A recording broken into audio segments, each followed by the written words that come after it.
Matahari di Pulau Jawa, Bali, dan Nusa Tenggara Barat akan terbit lebih cepat mulai 13 hingga 18 November 2021. Peneliti Lembaga Penerbangan dan Antariksa Nasional, Andi Pangerang mengatakan, peristiwa matahari terbit lebih cepat ini bukanlah sesuatu yang aneh. Fenomena itu dapat terjadi setiap tahun dengan waktu terbit matahari dan tanggal yang kurang lebih sama seperti tahun-tahun sebelumnya. Bumi berotasi terhadap sumbunya dengan kemiringan 66,60 terhadap bidang edar atau ekliptika. Secara bersamaan, bumi juga mengelilingi matahari dengan sumbu rotasi yang miring tersebut. Miringnya sumbu rotasi bumi saat mengelilingi matahari menyebabkan waktu terbit dan terbenam matahari bervariasi selama 1 tahun. Kemiringan tersebut juga akan mempengaruhi pergerakan matahari. Saat sumbu rotasi berada di belahan utara bumi, matahari akan terbit lebih cepat dan terbenam lebih lambat. Sementara, LAPAN memprediksi sekitar 25 hingga 31 Januari 2022 mendatang, matahari akan terbenam lebih cepat untuk Jawa, Bali, dan Nusa Tenggara. Matahari juga terbit lebih awal di wilayah Maluku Barat, Kepulauan Aru, Merauke, dan Papua. Tim Liputan Berita 1. Yang di layar udah kan ya Bang? Udah. Ya, fenomena matahari terbit lebih cepat terjadi di wilayah Pulau Jawa, Bali, dan Nusa Tenggara hingga 18 November 2021. Fenomena itu berhubungan dengan deklinasi matahari yang bervariasi dalam 1 tahun. Deklinasi merupakan sudut antara garis khatulistiwa dengan ekliptika. Selanjutnya, bagaimana fenomena itu bisa terjadi dan apakah perbedaan waktu yang signifikan saat matahari terbit lebih cepat? Untuk membahas hal itu telah bergabung bersama kami peneliti Pusat Sains dan Antariksa Lembaga Penerbangan dan Antariksa Nasional LAPAN Andi Pangerang dan Kepala Pusat Seismologi, Teknik, Geofisika, Potensial, dan Tanda Waktu BMKG Rahmat Riono. Selamat siang Pak Andi, Pak Rahmat. Selamat siang Mbak Anggita. Kabar baik ya Bapak-Bapak? Alhamdulillah kabar baik. Ya. Alhamdulillah. Nah ini saya ingin tanyakan ke Pak Andi dulu Pak. Ini sedang ramai dibicarakan juga di media sosial oleh masyarakat terkait dengan fenomena matahari akan terbit lebih cepat. Ini sebenarnya apa yang menyebabkan fenomena ini terjadi? Oke, baik. Terima kasih atas kesempatannya. Mohon izin untuk menjelaskan. Jadi seperti yang kita tahu, bumi itu berotasi dengan kemiringan sumbu 66,5 derajat terhadap bidang edar atau ekliptika. Nah, selain berotasi, bumi juga mengelilingi matahari atau mengorbit matahari dengan kemiringan sumbu yang sama. Nah, oleh karenanya di belahan utara pada saat kutub utara bumi menjauhi matahari, maka matahari akan terbit lebih lambat. Itu untuk belahan utara. Sedangkan untuk belahan selatan, karena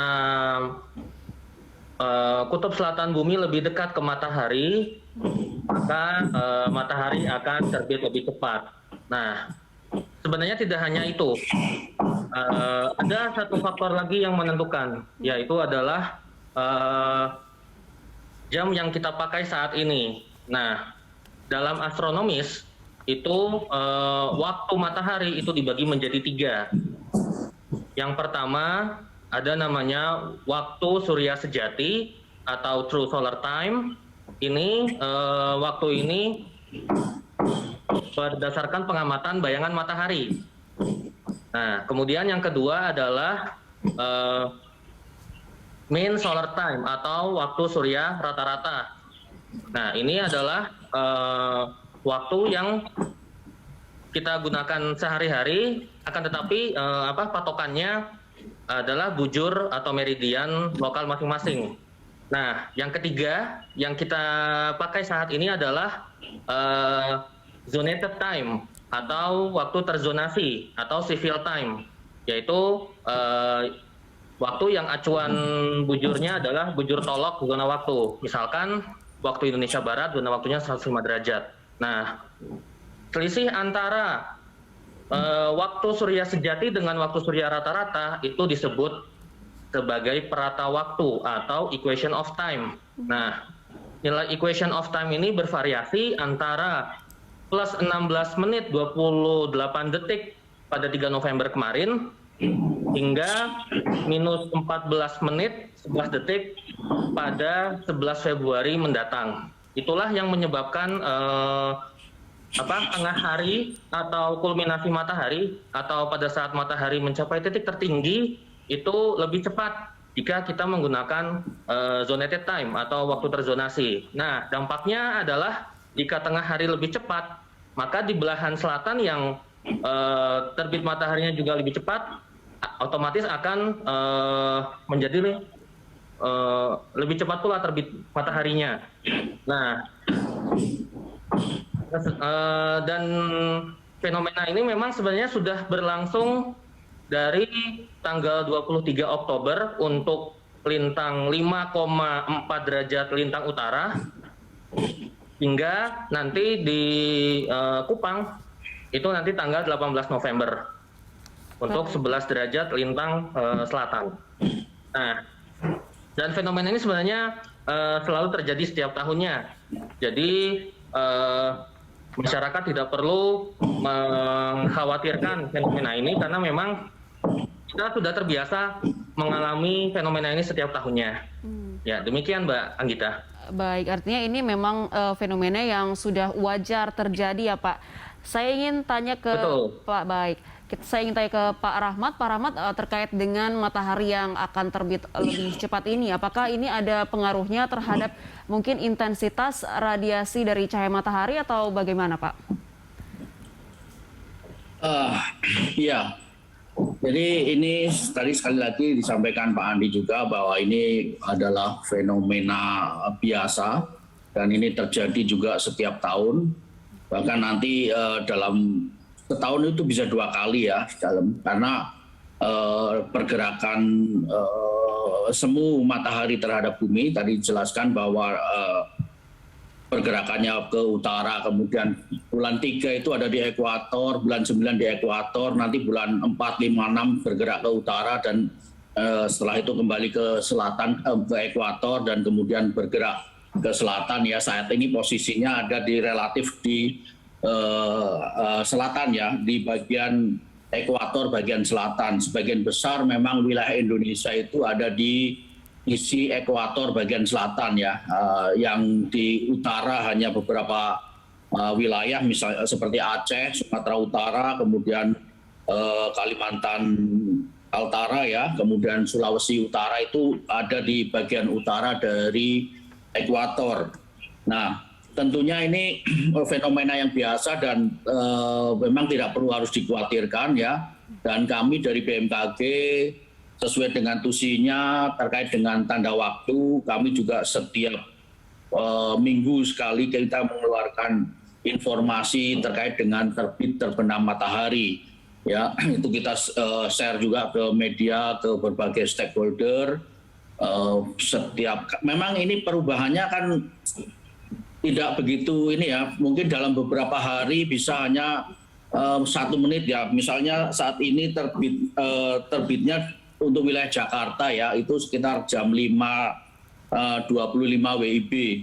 Kemudian nanti kurang lebih pada tanggal 9 November itu hanya bergerak 1 menit, ya itu sepertinya tidak berdampak ini ya, karena hanya 1 menit dan itu nanti setiap harinya akan berubah terus, seolah-olah tidak terasa ya kalau ada perubahan terbit terbenamnya matahari. Dan sekali lagi ini tidak ada dampak yang serius terhadap kita ya.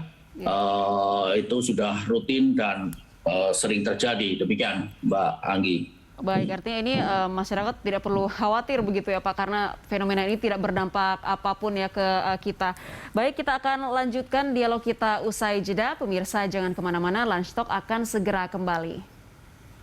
wilayah di Pulau Jawa, Bali, dan Nusa Tenggara hingga 18 November 2021. Salah satu penyebabnya karena belahan selatan bumi yang semakin lebih condong ke arah matahari.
Ya, kita lanjutkan dialog kita masih bersama dengan peneliti Pusat Sains dan Antariksa 8, Pak Andi Panggerang, dan juga Kepala Pusat Seismologi, Teknik Geofisika Potensial dan Tanda Waktu BMKG, Bapak Rahmat Riono.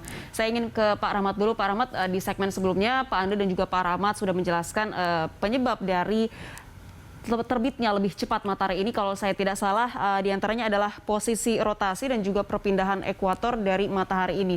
Nah, dan ini tidak menyebabkan dampak negatif terhadap intensitas radiasi matahari ke bumi. Kalau kita bicara mengenai fenomena sebenarnya yang sudah wajar terjadi ini, Pak, mungkin kalau lebih luas lagi, adakah fenomena matahari begitu yang patut diwaspadai oleh masyarakat?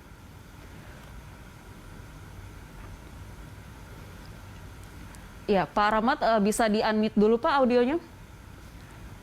Ya, jadi saat-saat tertentu memang karena rotasi bumi terhadap matahari ya, kemudian saat-saat tertentu itu matahari juga akan tepat di atas kita ya.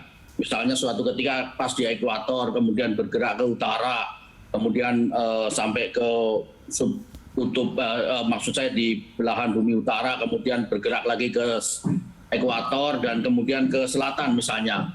Nah, di selatan itu wilayah Indonesia, di selatan ekuator wilayah Indonesia banyak, dan saat-saat tertentu matahari tepat ada di atas kita ya. Itu yang kita namakan hari tanpa bayangan, karena matahari betul-betul berada di atas wilayah kita. Misalnya ada di wilayah Jawa.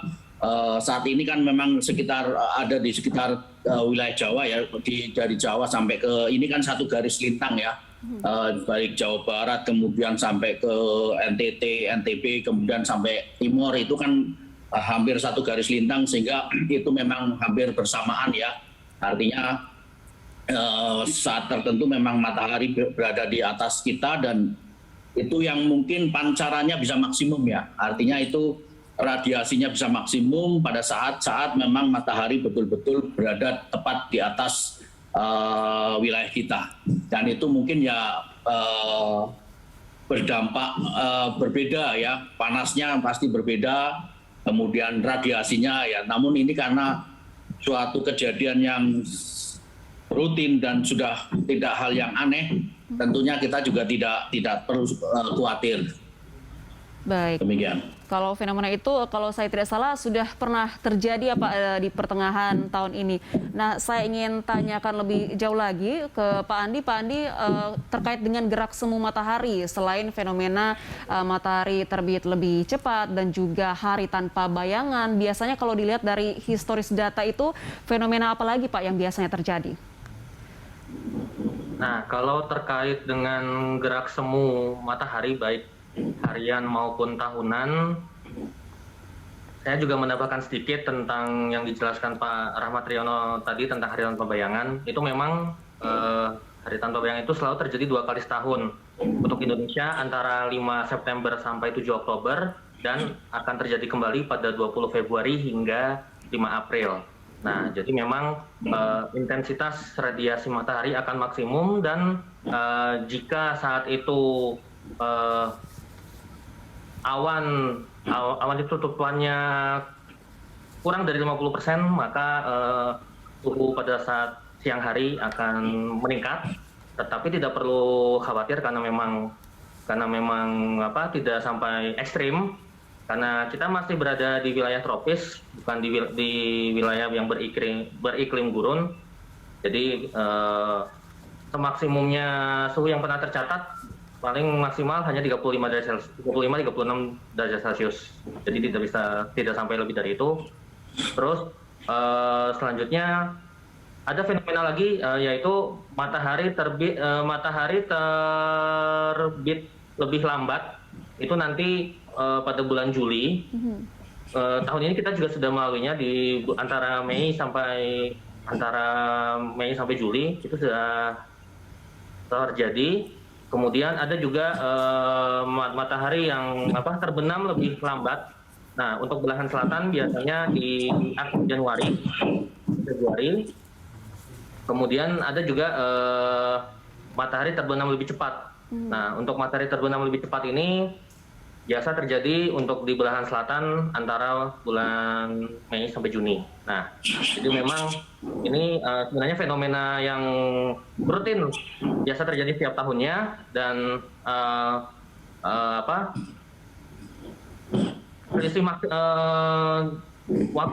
selisih antara terbit minimum dan maksimumnya tidak sampai melebihi 1 jam. Jadi untuk daerah Indonesia sendiri, untuk di ekuator selisihnya hanya 30 menit antara minimum dan maksimumnya.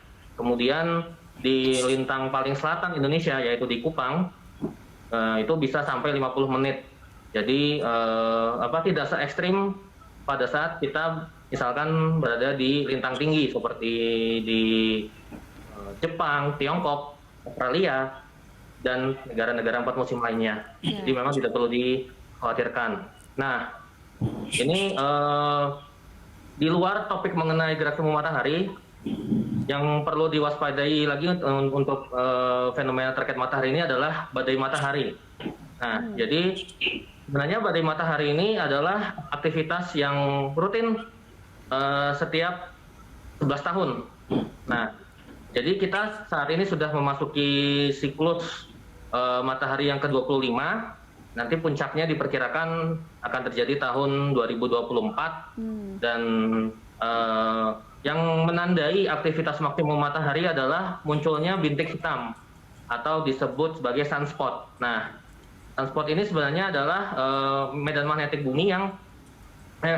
matahari yang bergejolak di permukaan matahari sehingga di bagian bawahnya itu menjadi lebih dingin suhunya sehingga terlihat hitam. Dan dampak lainnya juga dan badai matahari ini jika sampai ke bumi itu dapat menyebabkan kerusakan baik itu dari satelit navigasi, komunikasi, kemudian gangguan komunikasi radio berbasis frekuensi seperti radio HF, VHF dan sebagainya, dan juga akan sering terjadi fenomena yang disebut sebagai aurora. Nah, sayangnya aurora ini hanya bisa disaksikan di lintang tinggi dekat wilayah kutub. Nah, sementara untuk di wilayah ekuator sendiri itu ada yang namanya sky glow atau pendaran langit. Nah, saya tidak berkompeten untuk membahas sky glow, jadi mungkin Pak Rahmat bisa menambahkan untuk penjelasan tentang sky glow. Baik. Ini menarik, ternyata ada banyak fenomena matahari yang sudah kerap terjadi dan yang patut diwaspadai adalah tadi yang disebutkan adalah diantaranya hari tanpa bayangan dan juga badai matahari. Nah, terkait dengan badai matahari itu sendiri, saya ingin tanyakan ke Pak Rahmat. Mungkin ini di luar ini ya Pak, fenomena matahari terbit lebih awal. Apa begitu yang harus dilakukan atau dimitigasi oleh kita ketika terjadi fenomena matahari yang mungkin harus diwaspadai atau berpotensi berpotensi membahayakan seperti badai matahari? Ya, sebetulnya ini juga tidak terhadap aktivitas manusia tidak begitu signifikan ya. Namun biasanya memang ada gangguan-gangguan terhadap komunikasi ya. Tadi dijelaskan Pak Andi, itu biasanya memang demikian. Badai matahari mempengaruhi gangguan-gangguan komunikasi ya. Ini biasanya memang mungkin dan sangat mungkin terjadi. Namun biasanya juga kami BMKG juga menginformasikan terkait kalau adanya badai matahari sehingga pihak-pihak terkait sudah mengantisipasi memitigasi kira-kira apa saja yang harus dilakukan terhadap badai matahari tersebut. Baik, kita akan lanjutkan pembicaraan kita usai jeda. Pak Rahmat dan Pak Andi, pemirsa Jangan Kementerian Antariksa 8, Bapak Andi Pangerang dan juga Kepala Pusat Seismologi, Teknik Geofisika Potensial dan Tanda Waktu BMKG, Pak Rahmat Riono.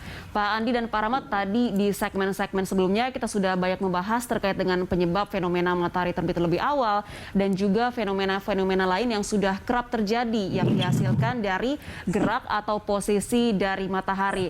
Nah, kita sudah tiba di penghujung segmen, Pak. Saya ingin masing-masing narasumber menyampaikan pesan kepada masyarakat terkait dengan fenomena seperti ini, di mana kalau saya lihat itu terkait dengan fenomena matahari ini banyak mungkin yang di masyarakat itu berkembang hoax yang menyesatkan begitu. Apa pesan masing-masing dari Anda kepada masyarakat terkait dengan topik kita siang ini? Silakan Pak Rahmat terlebih dahulu. Baik, ini tentunya sekali lagi bahwa ini fenomena yang biasa dan setiap tahunnya juga terjadi. Bahkan tidak hanya saat ini, puluhan juta tahun yang lalu sejak adanya alam semesta ini, pergerakan bumi terhadap matahari juga demikian dan ini selalu terjadi. Dan tentunya masyarakat tidak perlu khawatir dengan adanya radiasi yang berlebih atau apa, karena setiap saat memang isu-isu seperti ini biasanya dihembuskan untuk membuat kepanikan masyarakat. Tapi sekali lagi bahwa ini adalah sebuah fenomena alam yang sering terjadi dan akan terjadi lagi di kemudian hari dan terus akan terjadi. Saya kira ini kita sangat pahami dan tidak perlu dikhawatirkan. Baik, tidak perlu panik dan tidak perlu khawatir untuk fenomena ini ya Pak. Pak Andi, silakan closing statement dan pesan Anda. Oke, baik, terima kasih. Jadi bagi masyarakat jangan mudah termakan oleh kabar hoax bahwa sebenarnya fenomena matahari terbit lebih awal ataupun terbit lebih lambat itu memang fenomena alamiah yang terjadi setiap tahunnya dan kadang narasi ini suka dikaitkan dengan kiamat makin dekat dan sebagainya. Nah, sebenarnya tidak ada kaitan antara kiamat dengan matahari terbit lebih cepat ataupun lebih lambat. Jadi bagi masyarakat jangan mudah termakan hoax dan tetap pantau berita-berita terkait informasi fenomena astronomis ini dari lembaga yang terpercaya. Baik Pak Andi dan juga Pak Rahmat, terima kasih untuk waktunya sudah berbagi informasi bersama kami siang ini di Lunch Talk. Salam sehat selalu. Terima kasih. Assalamualaikum warahmatullahi wabarakatuh. Waalaikumsalam. Baik, terima kasih. Ya pemirsa, jangan kemana-mana, Lunch Talk akan segera kembali dengan informasi lainnya. Tetaplah bersama kami.